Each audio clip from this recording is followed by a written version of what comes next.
আলহামদুলিল্লাহ, আজকে আমাদের আনারগুলো সব পেরে পেলাম। সুপার বাগু আনার, এক একটা আনারের ওজন প্রায় 300 গ্রাম প্লাস। এখন যে বিষয়টা নিয়ে কথা বলবো খুবই ইম্পর্টেন্ট প্রত্যেকটা ছাদ বাগানের জন্য। আপনি আনারগুলো হারভেস্ট করার পর কি করবেন, অবশ্যই আপনার গাছটাকে এভাবে কাটিং করে দিবেন। আমি যেভাবে কাটিং করতেছি, তো অনেকেই আসলে এই বিষয়টা জানে না। হারভেস্ট করার পর যদি আপনি কাটিং করেন, তাহলে এই কাটিংয়ের অংশে প্রচুর ডালপালা আসবে। নেক্সট যে সিজনটা আছে ওই সিজনে আপনি প্রচুর ফল পাবেন। তো এভাবে আপনার গাছের ব্রাঞ্চ আপনি বাড়াতে হবে কাটিং করে করে।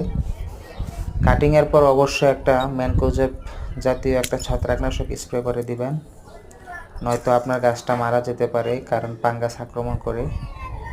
তো সবার কাছে একটা অনুরোধ রইল, অবশ্যই আমার চ্যানেলের পাশে থাকবেন, সাবস্ক্রাইব করে রাখবেন, এবং আমার ভিডিওটি কেমন লাগছে আপনারা অবশ্যই কমেন্ট করে জানাবেন, কারণ অনেক কষ্ট করে আপনাদের জন্য ভিডিওগুলো বানাই।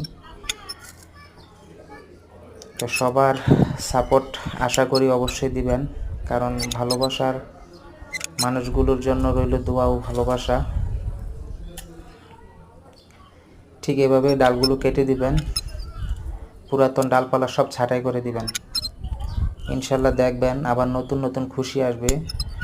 নেক্সট যে সিজন আছে ওই সিজনে প্রচুর পরিমাণ ফল আসবে। তো দেখা হবে অন্য একটা ভিডিওতে। আসসালাম।